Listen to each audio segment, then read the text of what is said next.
The corporate press is in full-on panic mode. My friends, the end is nigh.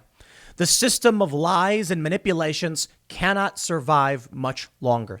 Many of these companies were subsidized by venture capital. Many of them relied solely on rage bait articles in the Trump bump era. Well, venture capital is drying up.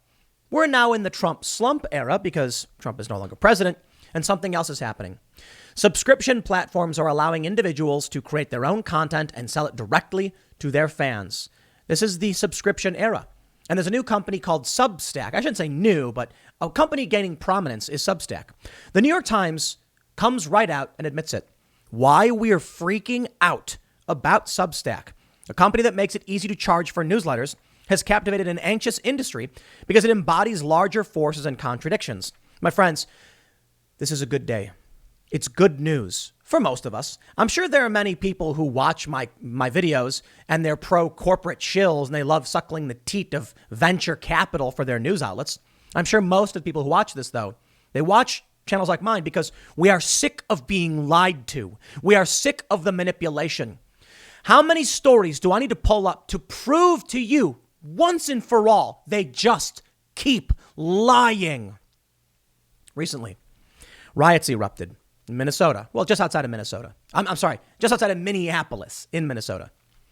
And when you pull up the story, you get one narrative. One narrative. These stories are more complex than this.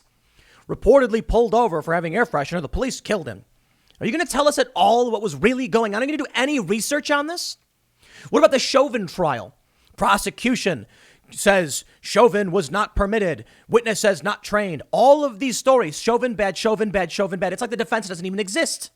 Well, certainly a thinking person would be like, I understand they say all these things about Chauvin, but I think they're still a defense lawyer, right? Didn't they say anything? It turns out they do. The media just keeps lying. It is trash. You know why? A couple reasons. They make money off of pandering. It used to be, it was bad before, but it's just gotten worse in today's day and age. Why? Well, people can choose to read whatever they want. It's confirmation bias. Someone's going to say, I hate the media, so I'm going to watch Tim Pool. Yeah, well, if you like the media, this is not the channel for you. But for a lot of conservatives, a lot of them won't watch my channel. Some will. Typically, the conservatives who watch my channel tell me, I don't agree with you, but I appreciate that you're being honest. I also have many liberals who watch and many little L libertarian types. I have a rather eclectic audience. We did a poll once. Although the left wants to claim it's all conservatives, it's not. You can go to many conservative channels and see that many of these people will produce a conservative perspective and have conservatives on their show consistently. And leftists don't like crossing over or, whatever. The point is, these news outlets know if they write an article that says defense routs Chauvin, defense routs prosecutors in Chauvin trial, defense nails slam dunk, like I just did on Friday, that people on the left are going to be like, I refuse to click this. This angers me. So they don't. So what ends up happening is they just write articles that will pander to a smaller and smaller demographic, a lowest common denominator. For a while, they could just yell about Trump. Doesn't work anymore. Another thing that happened, and you need to understand, is that many of these writers, these companies can't afford these rage bait writers. No joke. Check it out. You get someone at BuzzFeed. Some of these people make like $70K a year, and they write rage bait articles like, two black men fought over fried chicken. I kid you not. They actually wrote that. That's insane. It's a fake story, by the way, but BuzzFeed actually wrote that. Trash. They do it because they want you to click, so they lie and they produce trash news. But these stories still go viral. The problem? They're paying the employees more than the articles actually generate. I've actually worked in these companies. I've experienced this. I remember when Fusion, when I had left there, the workers wanted to unionize. It was the new hot button thing to do. Oh, we're going to form a union. And I say, hey, that's great if your company made money. I remember talking to my friends because I didn't work there at this point. And I was like, you realize that the only reason you have a salary is because a venture capitalist or a company invested, meaning you don't make any money. They don't have money to give you. They don't understand this. So then all of a sudden they're like, yay, we voted to unionize. And then we're like, and then Fusion's like, we're shutting down and firing everybody.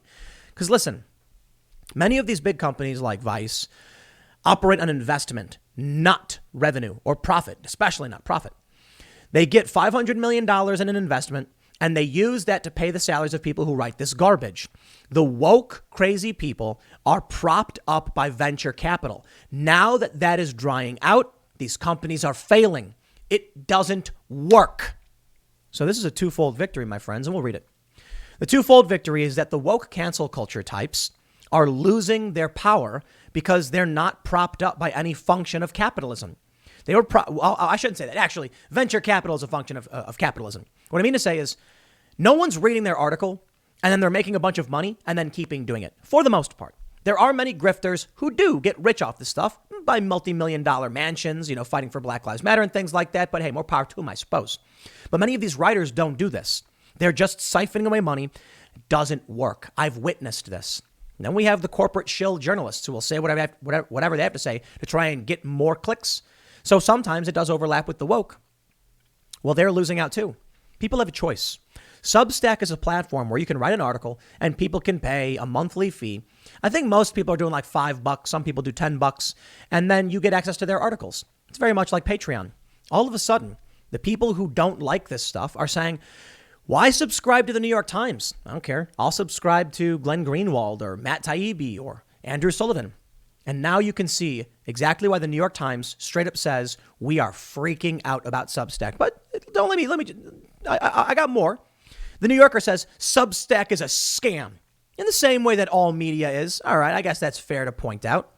Many people have been screeching about Substack for two big reasons. It is siphoning away resources from these companies, allowing money to go directly into the pockets of writers and personalities, and it is allowing liberal-minded people, like classical liberals, to write and succeed.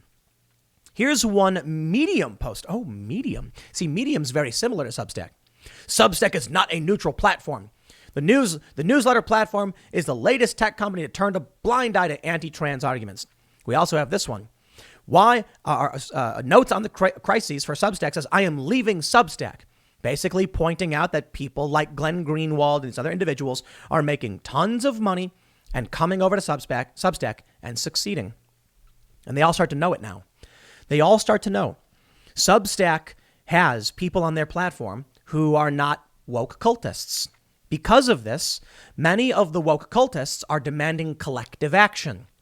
Collective action isn't working. Which brings me to this story from the New York Times, which is absolutely hilarious.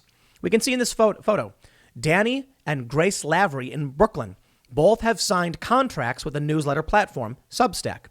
These are individuals who write in favor of trans issues. But many people are upset.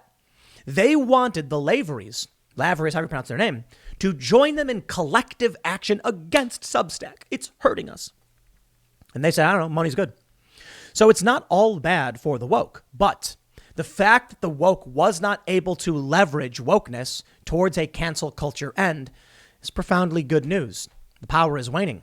These individuals said, I can write about what I want and get paid to do it. Why should I join some collective action? That's big. Capitalism may win in the end because people just want money. Well, Ben Smith writes about the problem. He says, Danny Lavery had just agreed to a 2-year, $430,000 contract with the newsletter platform Substack when I met him for coffee last week in Brooklyn. And he was deciding what to do with the money. That is a lot of money. I mean, this dude's going to be taking home like what, $30-something thousand. Well, taxes and all that, maybe $28,000 or something. Quote, I think the thing that I'm most looking forward to about this is to start a retirement account, said Mr. Lavery, who founded the feminist humor blog, The Toast, and will be giving up an advice column in Slate. Mr. Lavery already has about 1,800 paying subscribers to his Substack newsletter, The Shatner Chatner, whose most popular piece is written from the perspective of a goose. Annual subscriptions cost about $50,000. So the dude is going to be making just shy of $90K a year doing this. However, they cut him a check for $430,000 over 2 years. So, okay, I was wrong. It's a 2-year contract. So he's going to be getting like $16,000 take home or something like that. I can't do the math right now.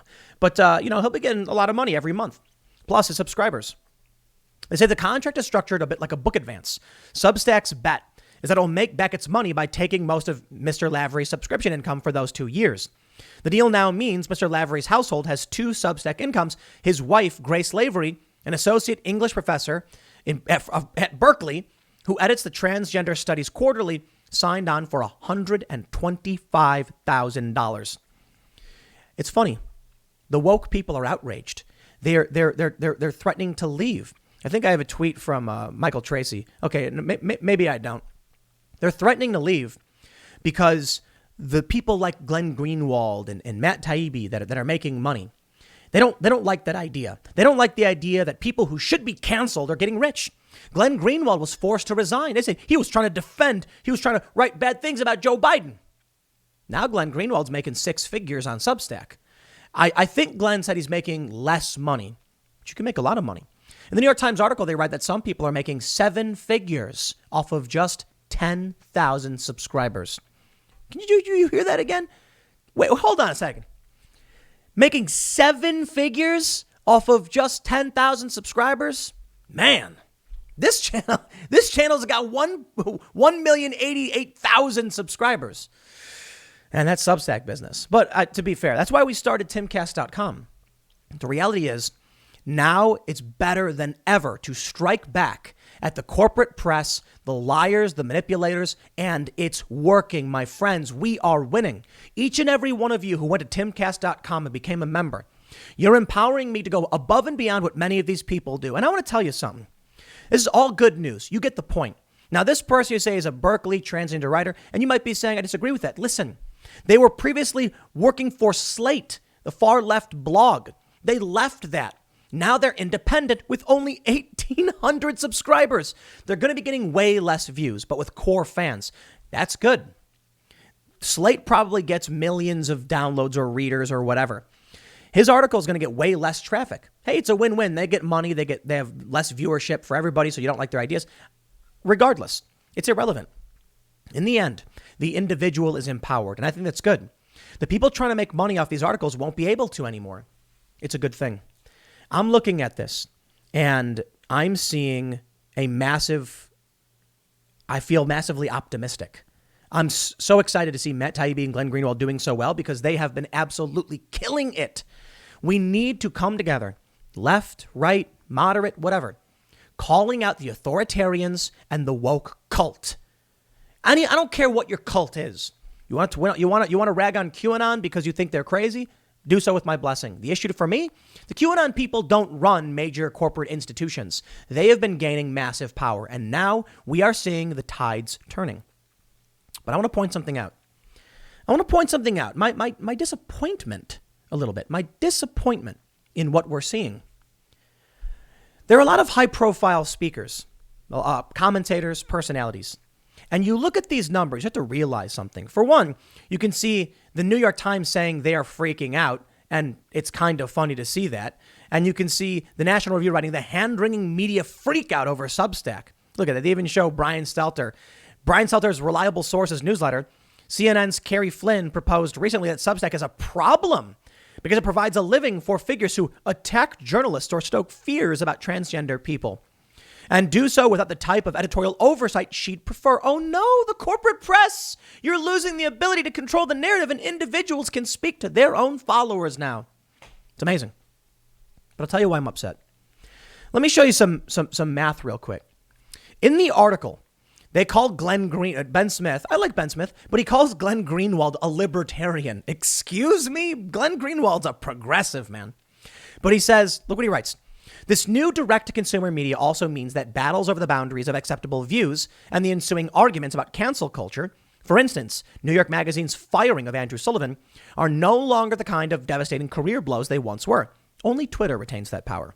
Big media cancellation is often an off-ramp to a bigger income. Though Substack paid advances to a few dozen writers, most are simply making money from readers. That includes most of the top figures on the platform who make 7-figure sums from more than 10,000 paying subscribers. Among them, Mr. Sullivan, the liberal historian Heather Cox Richardson, and the confrontational libertarian Glenn Greenwald. Okay, well, Glenn Greenwald's not a libertarian. I don't understand why they needed to add that but not call Mr. Sullivan a conservative or whatever, but fine. Let me show you the math, my friends. It's true. 7-figure income. I think I have it pulled up. Actually, I don't think I have it pulled up. I have Tax the Rich pulled up. Oh, well, anyway, somewhere I had the math. But the point is, let me just tell you the math. 10,000 subscribers per month at $10 per month is $100,000 per month. That's simple, right? $1.2 million per year. $1.2 million off of 10,000 subscribers. I'm disappointed a bit, but let me explain. On this channel, I have 1,088,000 or so. On my flagship channel, it's 1,249,000 subscribers, something like that. Timcast IRL has 997,300 subscribers, about to break 1 million. 10,000. Imagine if each and every one of these subscribers actually pitched in $10, we would absolutely overrun CNN. However, that's not why I'm upset. No. Timcast.com has been doing amazing because you guys rock. I look at what some of these people do with their money. I look at them with their fancy cars and their infinity pools, and I don't care if they're left, right, up, down, whatever. And I'm thinking to myself, it doesn't take that much money to change the world, man, for the better. It doesn't take that much money to build a massive media empire that's going to challenge the lies and bring back real journalism. It is not that expensive. This is what breaks my heart. When I see some of these people succeeding on Substack, I'll tell you this, optimism abounds because we are seeing exactly what they say. The media, the cancel culture is losing its power. The woke are outraged because people who have, controversial opinions among the left, I guess, are able to speak. People with opinions are able to speak and survive. The problem is some of these people make $1 million. No joke. Some of these people are getting $1.2 million per year off of just 10,000 subs. They take home probably, maybe $500,000 after all the taxes. No joke, because of processing fees, platform fees. What are they doing with that money? Look, I'm a bit of a lefty. A lot of people, that's why I had the tax the rich thing pulled up. It was actually a response to somebody. I have that pulled up because if you bring in $1.2 million from your Substack, sure, you can pay all that in taxes, or you can hire tons of people and just do better. Glenn, you founded The Intercept. It was great for a while, and then some crazy cult establishment garbage took it over. All of a sudden, now they're refusing to criticize Joe Biden. I'll tell you what. How about you take that income you got from your Substack and you start hiring people to write more articles the way you envision them, to expand your views and your ideas and bring more people into the fold who can do real journalism. Maybe they will. Maybe they are. But a lot of people aren't. Let me tell you something. One of the first things when people started signing up for timcast.com, which, look, the reason I wouldn't use a Patreon or a Substack or a Locals or a Subscribestar is because I don't see a reason for me to give 7% or more of my income to some company when I can just hire someone to build a site. We had a bunch of people sign up, a lot of people. Nowhere near, I've got, a combined 3 or 4 million followers on all these platforms. I wish I had even a 0.1% of these people, but I digress. The amount of people who signed up allowed us to launch a better website. The next thing we're doing is we've already brought on people to expand. We're going to be hiring a paranormal editor for a new show that's just paranormal. It's going to, what we want to do is we want to explore the paranormal, UFO sightings, weird monsters and things like that, but from a very pragmatic point of view. We're not going to assume there's an actual giant, Mothman flying around. Maybe it was an owl. But we want to explore the stories and ask, why this may be occurring. We want to look at UFO and UAP stories from a pragmatic point of view and actually explore this stuff. We're going to be talking about cults and mysteries and all that stuff. That's a new show we're going to do. Why? To create culture, to inspire. We're going to be setting up a venue. We're going to do comedy shows. And I'm even talking with some comedians about writing a sitcom, which we will fund. When I look at how much money these people are making, I'm like, what? I just don't understand. Maybe it's just me. I see an opportunity. When all of the people come to me, when all the people come to my website and they say, we like your show, Tim, we want to subscribe to get the Timcast IRL podcast.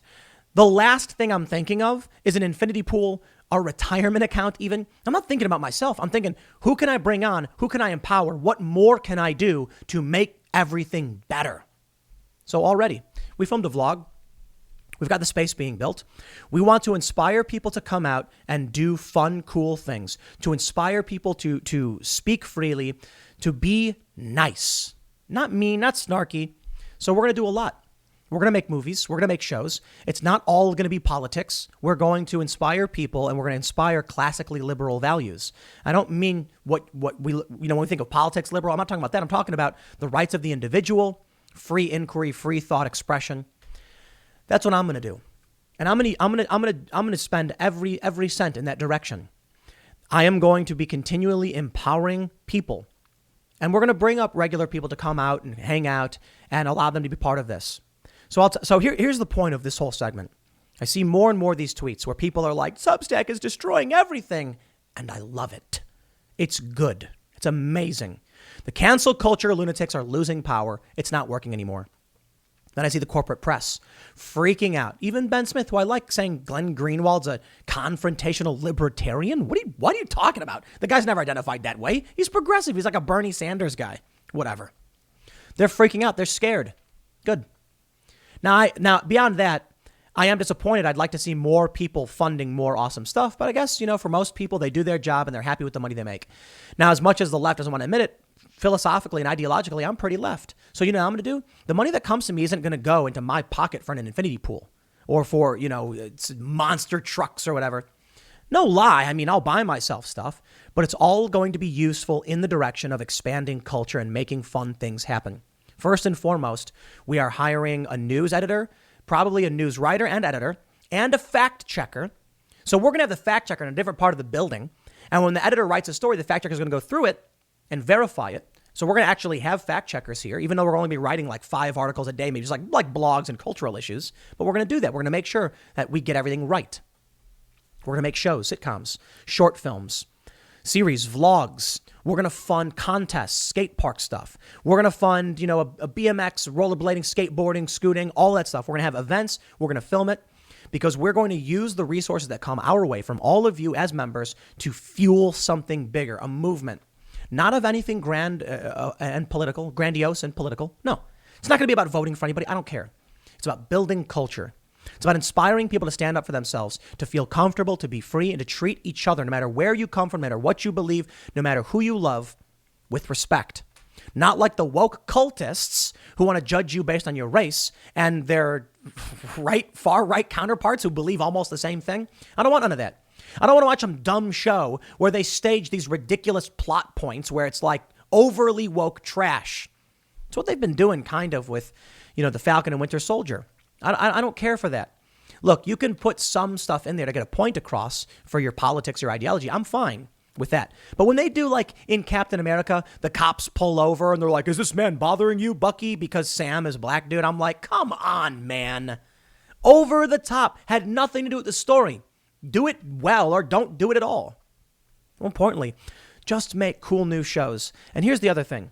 Everything is stagnant. Everything. Okay, the Falcon and Winter Soldier. Great, but these are old characters. They got U.S. Agent as the main villain or whatever. Dude, it's from the 70s. Spider-Man's old character. It's hand-me-down. It's time we do something new. We make new things. And you know what?